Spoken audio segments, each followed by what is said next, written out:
sequence start in 5, 4, 3, 2, 1.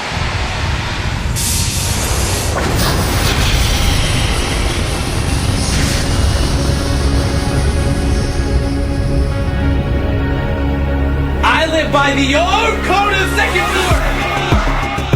Why look for a scientific explanation when you can put blind trust in an invisible Sky Daddy? Sky Daddy all the way. Go watch your crappy sitcom! Turn up full volume, why don't you? Aubrey, weird, I can't even get through my couch!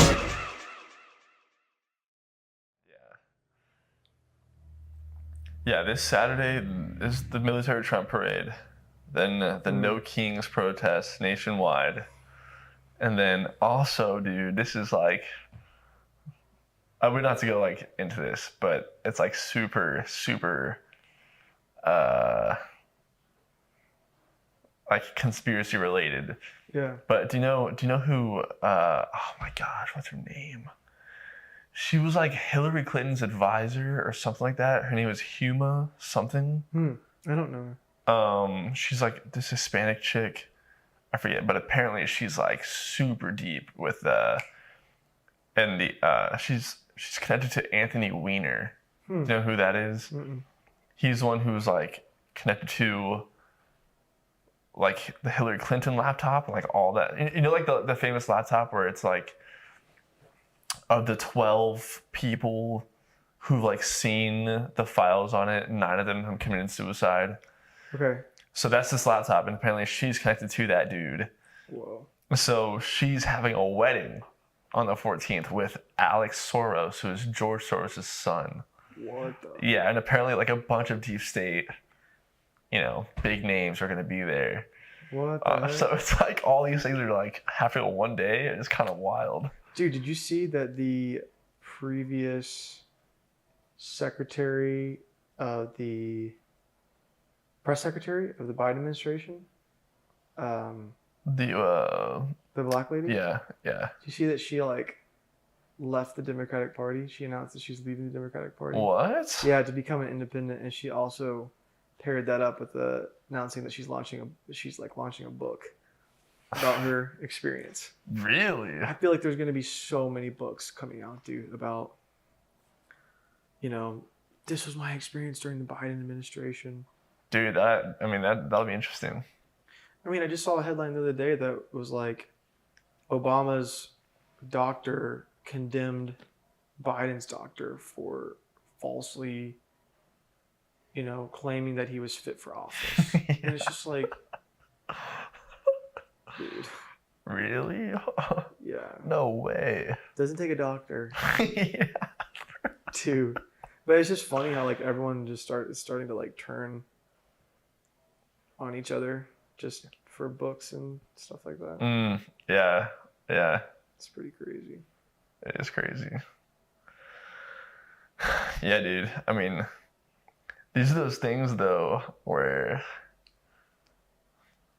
it's like, talking about the fourth turning, it's like, could happen, bro. Could happen. Stirred. Yeah. Makes you wonder. Truly does. Yeah. But dude, on another note, that the podcast, the Joe Rogan podcast with that dude who's the mentalist. Oz Perlman? That was a crazy podcast, bro. That stuff is trippy. Do you think that because in my mind, like him and David Blaine, like in my mind, someone like Oz Perlman, it's like, okay, it's either like just straight up sorcery, like demonic somehow. Yeah. Or he's just like really, really, really good at coercing you and leading you into what he wants you to say. Yeah. Or maybe does like a crap ton of research beforehand, crap ton of research beforehand. And maybe like, adds that in with some magic stuff. Yeah. some sleight of hand. I don't know. Dude. Yeah, right. But I have never seen, because David Blaine stuff it's crazy, but like it involves his body more so. Yeah, it's like illusion. Yeah, like I've really never seen something like Oz's stuff where it's Me like neither. straight up. I'm just going to like read your, like make you think I'm reading your mind. Yeah. Or actually read your mind somehow. Yeah. It's just like bananas to me. Or like read your mind and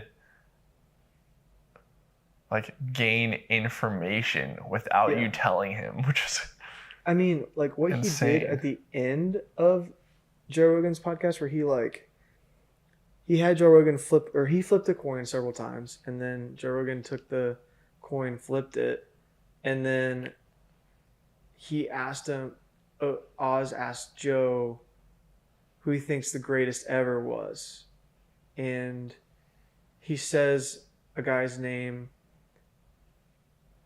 and then Oz brings out a sealed letter. Like, he does this thing where he like staples it all the way around, and then has Joe open it. But like before Joe opens it, he says, okay, but you said this guy's the greatest, but you had someone on your mind before that. Who did you have on your mind before that? He said Muhammad Ali. And he pulls out a picture of Muhammad Ali, and it says on the back of the picture, or something like a note, it says, I'll flip the coin, however many times, and then Joe will ask to flip the coin, and then he will basically say, that's right. This person was the greatest, but then in the back of his mind, or he would have thought Muhammad Ali before that. Like everything that happens, he had written down beforehand. Dude. And so you're just like, dude. which it was hilarious watching that. It must be so hard for a guy like Oz to do his act on a podcast. I mean, yeah, dude. And I think I kind of felt it too. It was like you could kind of feel like he was doing. You could feel that when the act started. Mm-hmm. And I think Joe Rogan is like one of the worst people, like to do something like that on, because he's like just trying to figure it out. Yeah, I don't like it when he doesn't like. I don't like not knowing. Yeah, he's not gonna like really go with it. Because he knows, which I guess is good. Like I think he hates knowing that he's being tricked. Yeah, I think that's what he hates. But I mean, he does a great job. I mean, Oz does a great job, because like, how do you go from being on America's Got Talent, doing that act, then he'll go and do it in like a meeting room for NFL players, and then he'll go from doing that to like going on a podcast. Like the scale of like taking an act like that in between is, and then he'll go like on a talk show. Yeah, and he'll do it on a talk show, which is crazy. Oh, dude, I can't. It's hard for me to imagine a guy like that not.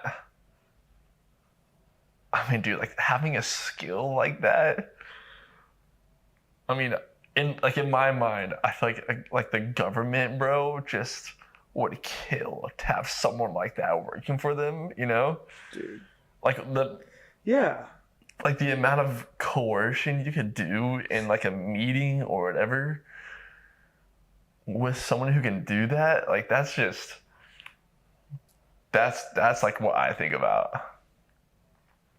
I wonder. Yeah, that's a good question. I wonder if he's ever been approached by the military. I wonder, like the CIA or someone. But did you see the part in the podcast where he talks about he's freaking like raced with David Goggins? Like he's done insanely long miles. I did not see that. Yeah. I didn't watch the whole thing. Dude, but... it's crazy. Like he is legit like an ultra marathon runner.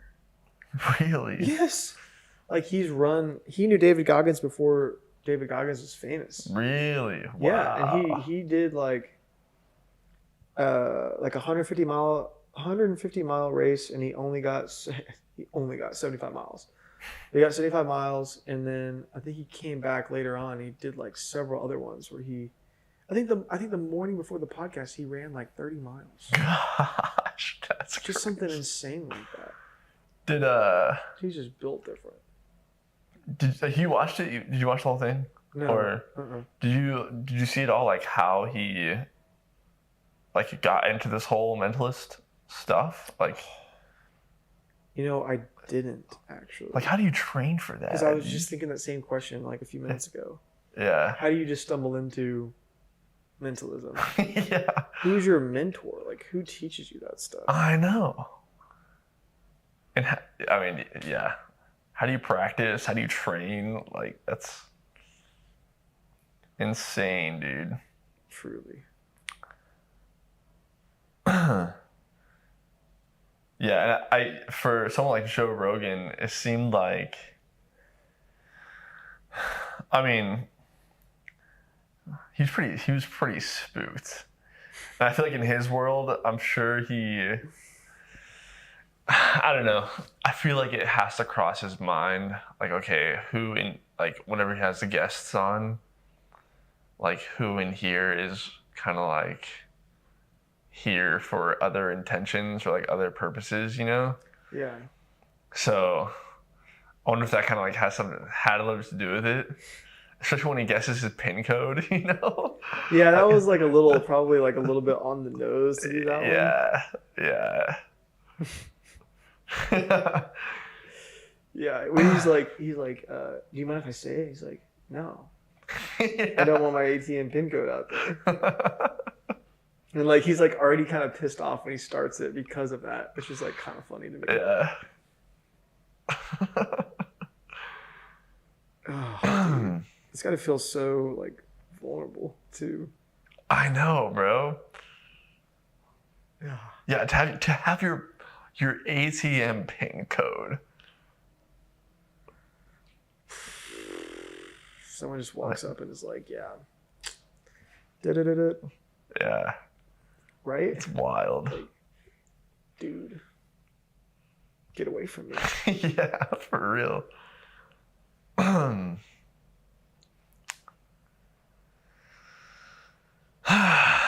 Yeah, other than that, bro, I mean, I think that's all that's really going on in the world. Mm-hmm. That's what it feels like Yeah.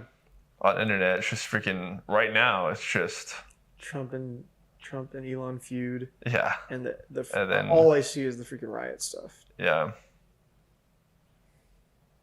Yeah, literally, that's all I see now. That's probably all we're gonna see for the next week or so. Yeah. Yeah.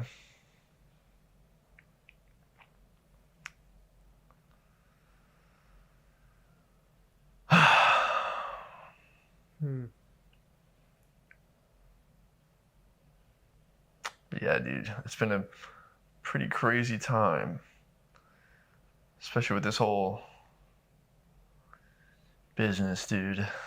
Yeah. I know.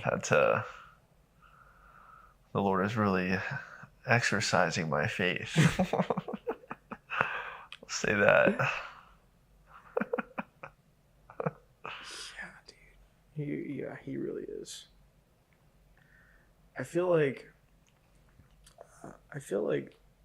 this happens a lot with politics though too, where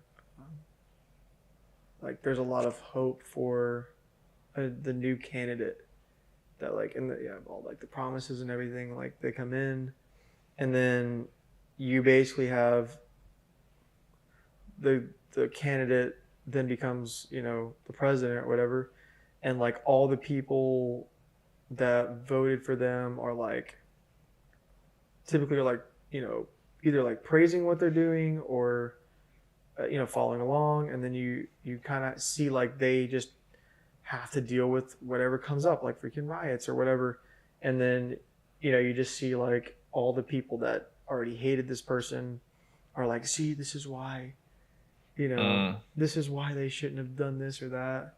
And it's like, I feel like that happens every time, because it's just like either the candidate that you voted for gets in and you're expecting them to kind of like be perfect, and then when they have to face reality and deal with all the things that come with it,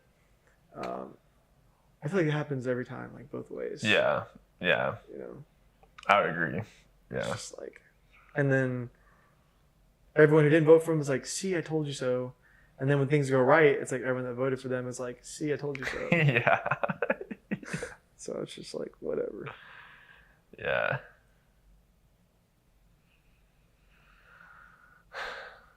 Yeah. Yeah. It does seem like that with at least conservatives, like they were all a lot. I mean, a lot of the people that I've seen on X have been pretty disappointed with Kash Patel and Pam Bondi and all those, all the people that said they were going to like bring all this justice. We haven't seen anything like. Yeah. So. But yeah, I agree. It is like that, or like when things go right, it's like, oh yeah, I told you so, or whatever. It's like you're always gonna be on the side that you're like. It's like people have such an obvious bias. That's what it feels like. Yeah. Yeah. 100%.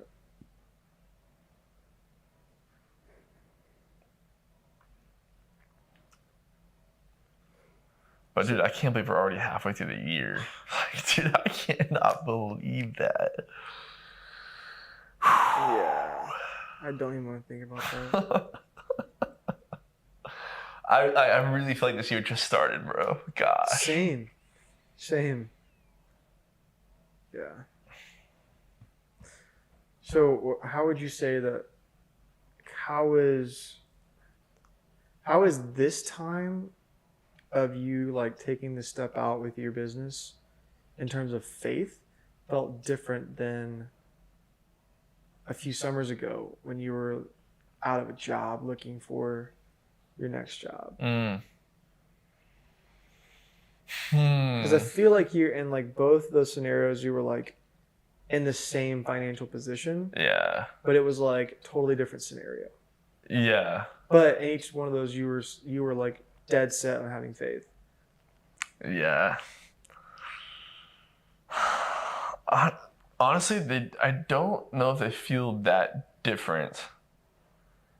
They feel mostly the same. It's just now I have like a bigger goal in mind, because at that point, because that was even before I got into the whole Turo thing.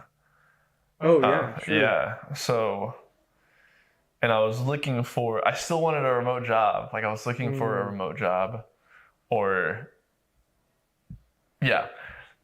And yeah, this is how it all played out, because I remember at the warehouse, I started looking to becoming like a remote recruiter. That was like a lot of what I was seeing online. I was like, dang, I can do that. Yeah. Maybe.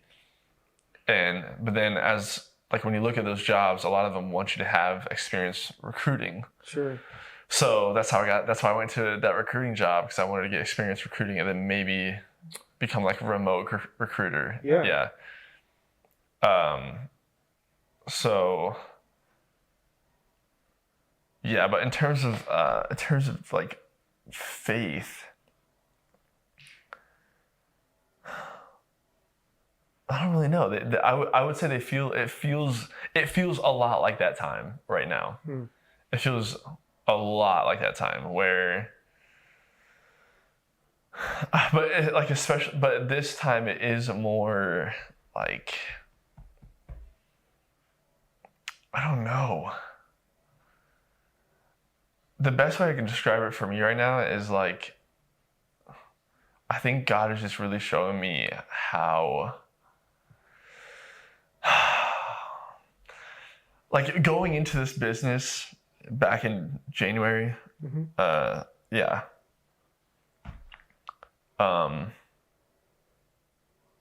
It started off great, got those 3 clients off the bat, got like the cleanup jobs, made like decent money. Yeah. And I was like, dang, dude, like this is legit, like I'm doing it. But I think there's still that part of you when you do something like this where like you want to be that guy that's that's like that just starts a business and becomes super successful and builds it all on his own, whatever. And I feel like God is kind of like pulling the reins back on me, and it's like he doesn't. I'm like learning to not be alone, you know, like to not try to do everything on my own, because that's what I want to do. Like I've told you that before. Like that's like my natural tendency is to, like I said, like growing up, like I hated group projects in school. Like I was like, dude, I just want to do all the work. I don't want to like, you know, like I just don't care to either. I'll feel bad for, like someone doing work that I could do, or I get annoyed if like I'm doing more work than someone else, right? Like, you know, it's stupid, but I think God is kind of like showing me like, hey, you're not going to build this thing on your own. You know, this is going to be, he's kind of, I think he's kind of showing me,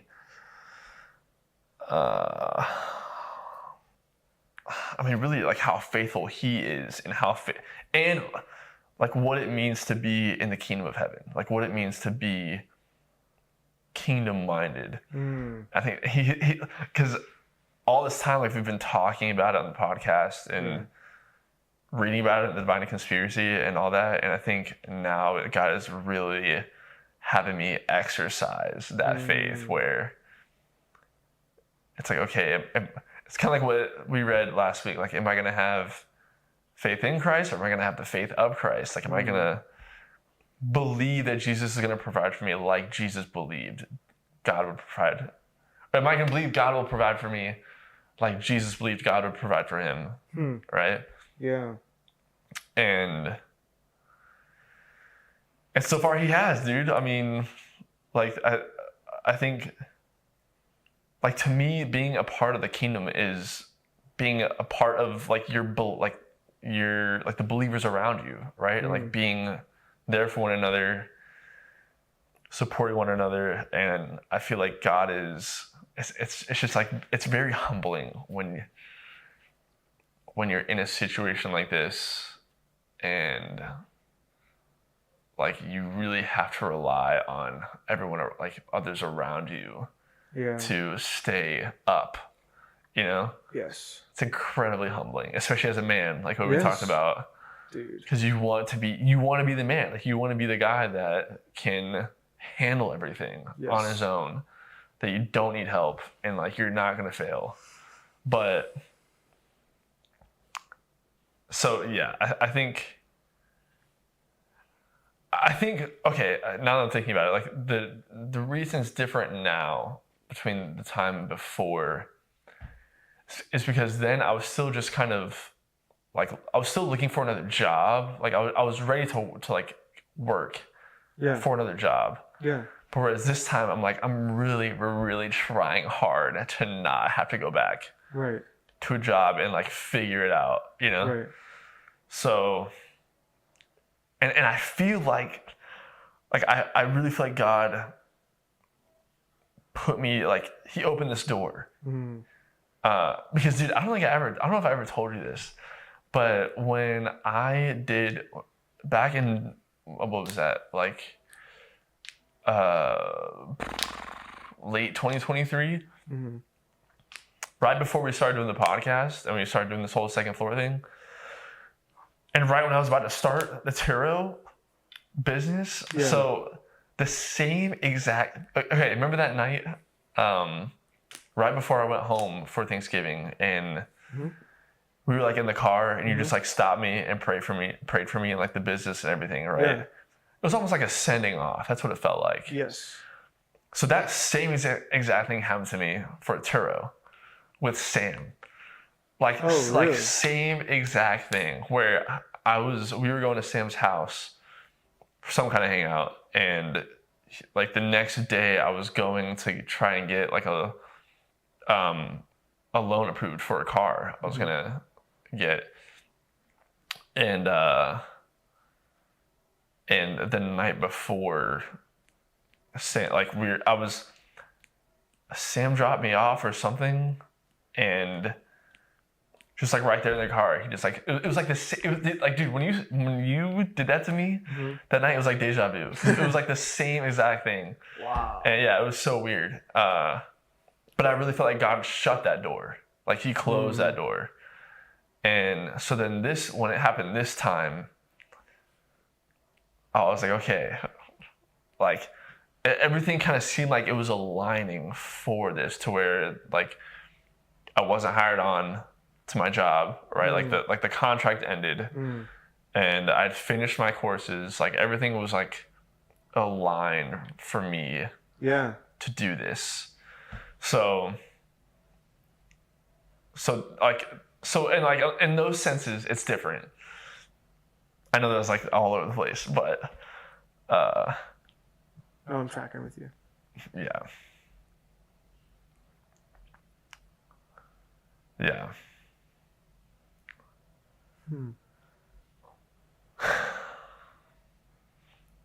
So in some ways different, in a lot of ways the same.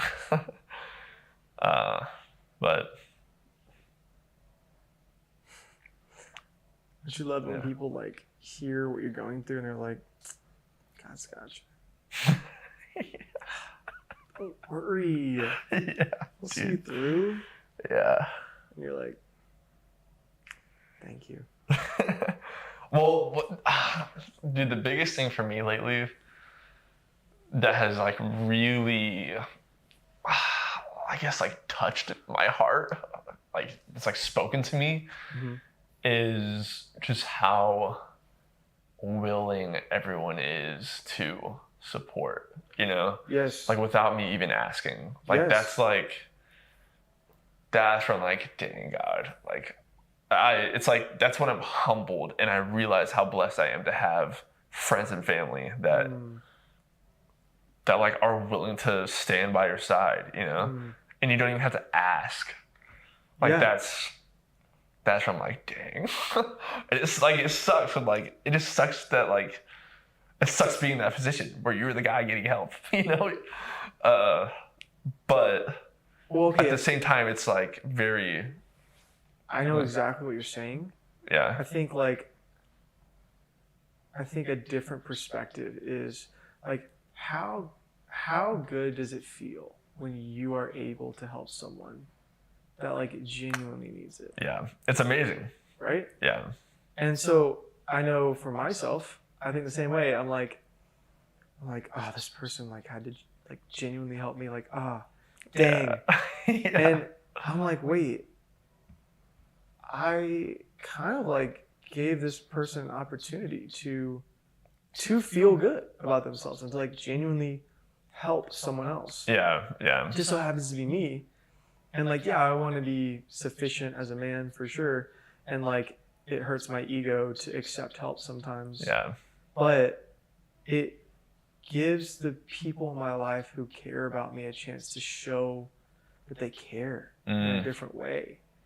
Yeah. And like, that doesn't happen if you're not struggling in some way. Yeah. Yeah. And that has been like an eye opener for me, I would say, the past few months. Yeah. I mean, yeah, it's I definitely look at it that way. Yeah, it's definitely a more positive perspective for sure. Yeah, but that's like what's hard for me though. It's hard for me to like to accept that. And my instinct is to feel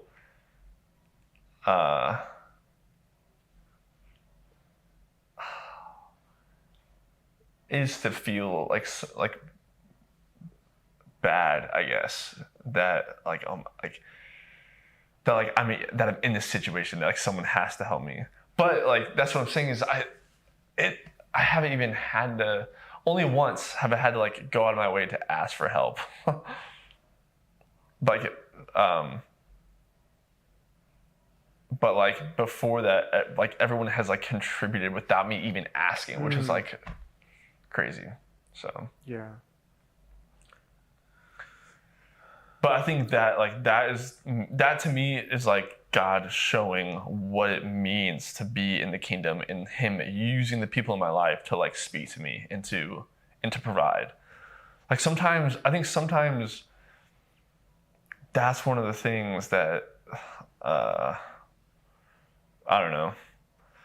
I think sometimes like with church and with like your faith, when you are asking God for like a miracle or, you know, for Him to provide or something, you are I don't know. You kind of expect or hope to expect like this divine intervention, like all of a sudden you have $1,000 in your account or like something crazy happens. Yes. But I think more often than not, like God intervenes through the people around you, and it's much more like that. Like that's the point of the kingdom, is that you have like a community of believers that are there to stand by you and support you. So, yeah, That's so true, man. And honestly though, I've been thinking about it in this way as well, where I feel like I'm building, this is like me building my lore, you know? It really is, dude. Dude, just like the state of existence I'm in right now, dude.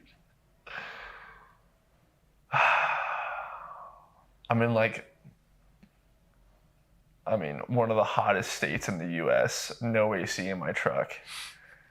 Like I sleep on a freaking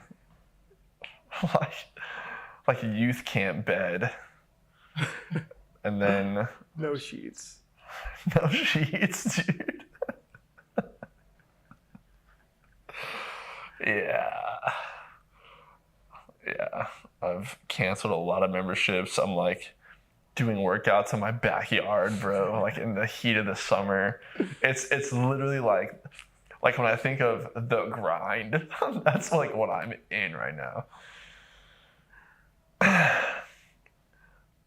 But I just tell myself, okay, a couple years from now, this is gonna be a crazy story.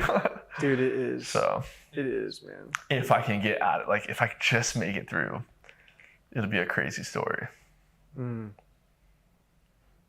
Gosh, man, that's such a great mindset. I try. I think that's a good place to land the plane right there. Yeah. Never give up. Never give in. That's right. Well, thank you for tuning in to another episode with us, hanging out. Hope you laughed a little bit and were encouraged. Stay safe this weekend. Look out for the protests. And we will catch you on another episode of the Singapore Experience Podcast. Peace out. Peace out. I want to talk to you. Not now, later.